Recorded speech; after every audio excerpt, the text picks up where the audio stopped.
আমি আমার ওয়াইফকে বলেছি যে এই যাওয়ার কারণে আমি যেহেতু সরকারি চাকরি করি, আমার চাকরি যেতে পারে, ইভেন গ্রেপ্তারও করতে পারে, আমার ইভেন আমার মৃত্যু হয়ে যেতে পারে।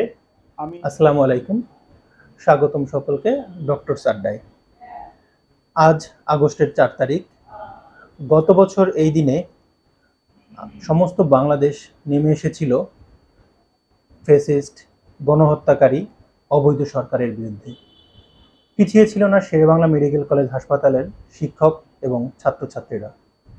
আজ আমাদের ডক্টর আড্ডায় আমরা আহ্বান জানিয়েছি এবং আমাদের সাথে উপস্থিত রয়েছেন এমনই একজন শিক্ষক, যিনি সার্জারি বিভাগের সহকারী অধ্যাপক ডক্টর আব্দুর রহিম স্যার। স্যারকে ধন্যবাদ আমাদেরকে তার ব্যস্ত সময়ের মধ্যে কিছু সময় দেওয়ার জন্য।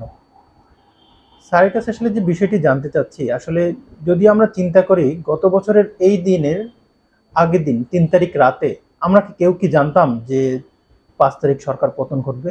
আমরা কেউই জানতাম না। তারপরও আমরা সবাই রাজপথে নেমে এসেছি।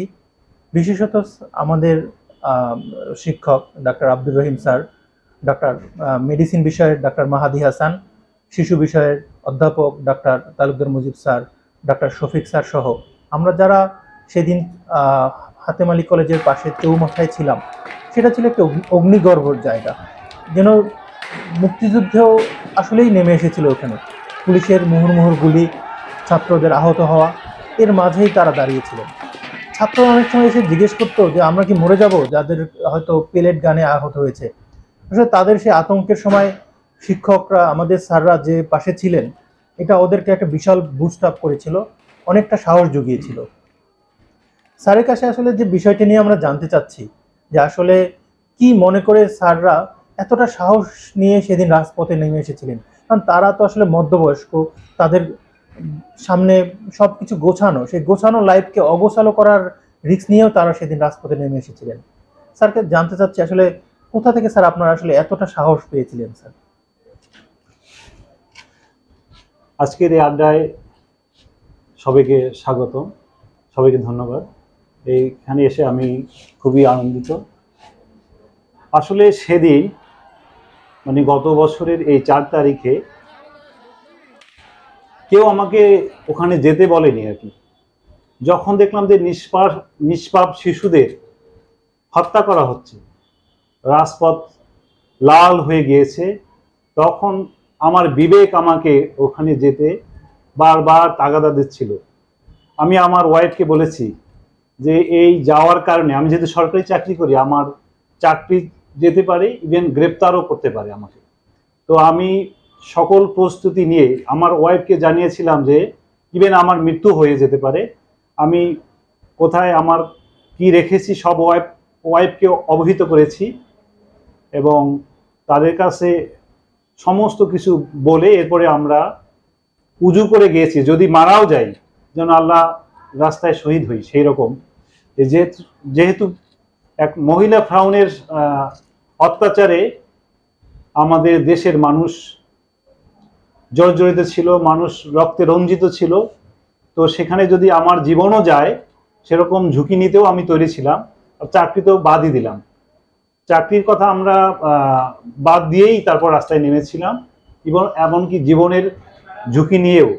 যখন দেখলাম বাচ্চারা গুলির শব্দ শুনে, আগে দেখতাম কোনো গুলির শব্দ শুনলে বাচ্চারা পিছিয়ে যায়, কিন্তু আমি সরজমিনে 4 তারিখে যেটা দেখলাম যে গুলির শব্দ পাওয়ার সাথে সাথে তারা সামনের দিকে যায়, আমরাও তাদের সাথে ছিলাম। তো আমরা তৈরি ছিলাম যে কোনো পরিস্থিতির জন্যই, কারণ বিবেক আমাদেরকে পথে নামিয়েছিল। আসলে স্যারের কাছে আমরা যেটা জানতে চাইবো, স্যার 1 বছর হয়ে গেল, আমরা কি বিপ্লবকে ধরে রাখতে পেরেছি? প্রত্যেক বিপ্লব পরবর্তী সময়েই সারা বিশ্বে যত বিপ্লব হয়েছে তার একটা ট্রানজিট টাইম থাকে। আমরা আশাবাদী যে আমরা এখন যে ট্রানজিট টাইমের মধ্যে দিয়ে যাচ্ছি, এ থেকে আমরা উত্তরণ হয়ে ভালোর দিকে যাব ইনশাল্লাহ।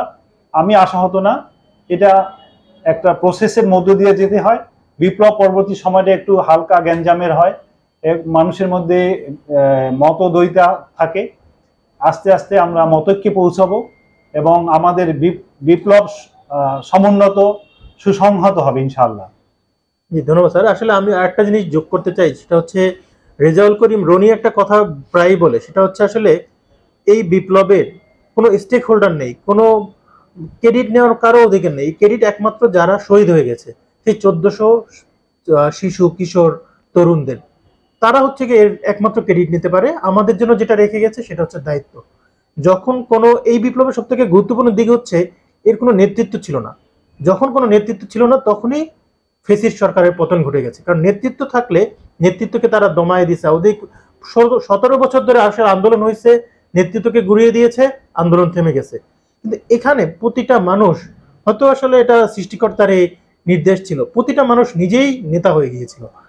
তো ধন্যবাদ স্যারকে আসলে আমাদেরকে সময় দেওয়ার জন্য, আপনার মূল্যবান, এবং আশা করি আমরা বিপ্লব সমুন্নত থাকবে এবং আমরা আর কখনোই কোনো বিদেশি রাষ্ট্রের তাবেদার হব না এবং আমরা আমাদের অধিকার নিয়ে এই দেশে বাঁচতে পারবো।